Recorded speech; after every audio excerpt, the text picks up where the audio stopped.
जय हिंद दोस्तों, कैसे हैं। उम्मीद करता हूं आप सभी अच्छे होंगे। आप अपनी तैयारी के अंदर लगे हुए होंगे। हमने एक क्वेश्चन किया था जो समय चाल दूरी से संबंधित था, आपको समझ में आया होगा। उसके बाद में हम ऐसे क्वेश्चन और थोड़े करते जाएंगे आपके एग्जाम तक।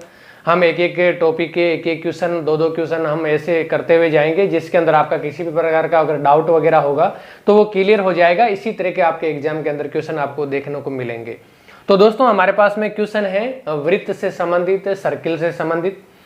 एक वृत्त की परिधि और व्यास में 60 सेंटीमीटर का अंतर है। हमें क्वेश्चन में दे रखा है, हमें क्या क्या दिया हुआ है। एक वृत्त की परिधि दी हुई है, तो सबसे पहले आपको क्वेश्चन के अंदर अंडरलाइन माइंड के अंदर ही करना है कि इसके अंदर हमें दिया हुआ क्या क्या है और पूछा क्या है। वृत्त की परिधि हमें परिधि और व्यास के बीच में क्या दिया है, एक संबंध दिया है, और वो संबंध क्या है, 60 सेंटीमीटर का अंतर, ये हमें दिया हुआ है। अब हमें इस वृत्त की त्रिज्या के बारे में पूछा है, तो सबसे पहले हमें जो चीज दी हुई है हम उसके बारे में नोट करेंगे, उसके बाद में हम इसका क्वेश्चन करेंगे। तो हमें आप लोगों को पता होगा वृत्त की परिधि क्या होती है।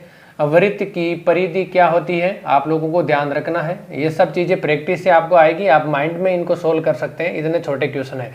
वृत्त की परिधि है 2πr, और क्षेत्रफल क्या होता है वृत्त का, πr²। इसके अंदर आर वृत्त की त्रिज्या है, आपको पता है पाई का मान 22/7 है, आप बचपन से पढ़ते आ रहे हैं। अब इसके अंदर हमें क्या दिया हुआ है, वृत्त की परिधि और व्यास है, यानी कि यहाँ पर परिधि क्या होगी हमारी 2πr, और व्यास क्या है, व्यास हो गया 2r। 2r यहाँ पर क्यों लिया मैंने, क्योंकि वृत्त की परिधि क्या, त्रिज्या क्या होती है r, और त्रिज्या को अगर हम पूरा बढ़ाते हैं, सर्किल तक बढ़ाते हैं, जैसे ये हमारा वृत्त हो गया, इस वृत्त की ये त्रिज्या है, और इसको अगर हम, ये आर है, और अगर इसको हम पूरा बढ़ाते हैं तो इसको क्या बोलते हैं, व्यास बोलते हैं। ये पूरा क्या हो जाएगा, व्यास हो जाएगा, और ये आर और ये आर दोनों क्या हो जाएगी 2r। अगर आपको व्यास बोले तो या तो व्यास या 2r।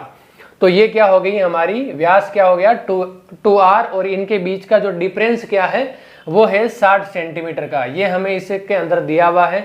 अब हमें इसकी त्रिज्या निकालनी है। बिल्कुल आसान क्वेश्चन है, आप लोग भी करते जाइए मेरे साथ ही साथ। हम इसका निकालते हैं आंसर क्या होगा। दोनों के अंदर इसमें भी 2r है और इसमें भी 2r है, तो 2r को हम क्या करते हैं, कॉमन ले लेते हैं। पहले सोल्व करने के लिए आपको बिल्कुल इजी फॉर्मेट है, ये बिल्कुल इजी प्रक्रिया है कि आपको अगर सोल्व करना है जिसके अंदर अगर कॉमन कोई भी चीजें आ रही है तो आप सबसे पहले कॉमन लेने की कोशिश करें। जब आप कॉमन लेंगे तो पीछे बची हुई संक्रिया वो छोटी हो जाएगी और उनको करने के लिए आसानी रहेगी। तो 2r को हमने कॉमन ले लिया, तो पीछे क्या बच गया, पाई, और माइनस क्या रह गया 1। अब हमारे पास क्या हो गया, 2r कॉमन आ गया, उसके बाद में पाई माइनस 1 रह गया, यहाँ पर बराबर हो गया 60। अब हम यहाँ पर इसको सोल्व करेंगे, 2r को है जैसे रहने देंगे, 22 पाई को मान लिख देंगे हम 22/7 माइनस 1, और इसको हम सोल्व करते जाएंगे। 2r 22/7 लेसे हो गया 7, और यहाँ पर 22 हो गया, और यहाँ पर हो गया 7।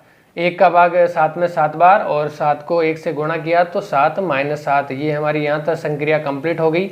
उसके बाद में 2r 22 में से 7 गई, पीछे कितने बचे 15, 15/7, क्योंकि 15 ही बच रहे हैं ना, कितने बच रहे हैं, 22 में से 7 गए, 2 ऊपर 20 में से 5 के ऊपर 2 है तो 7 हुआ, तो 22 में भी 20 से ऊपर 2 है तो 2 से 2 घट गए।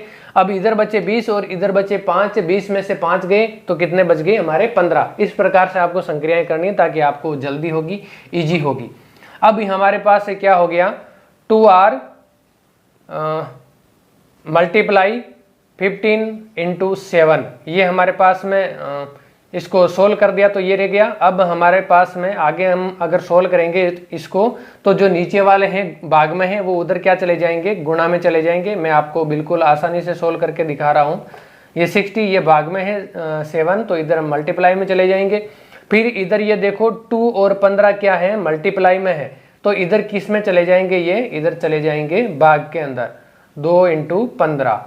तो 15 का भाग 60 में कितनी बार जाता है, 4 बार, 15 चौक 60।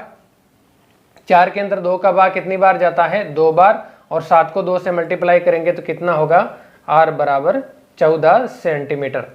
तो त्रिज्या कितनी होगी 14 सेंटीमीटर, और अगर आपको व्यास पूछे तो कितना हो गया हमारा व्यास 28 सेंटीमीटर।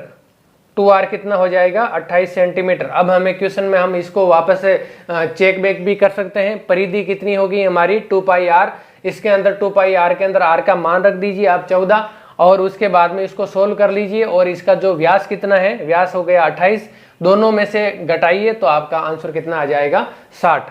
तो उम्मीद करता हूँ ये समझ में आया होगा। इसी तरह हम क्वेश्चन करते हुए जाएंगे, आप अपने प्लेटफॉर्म से जुड़ेंगे। जय हिंद, जय भारत।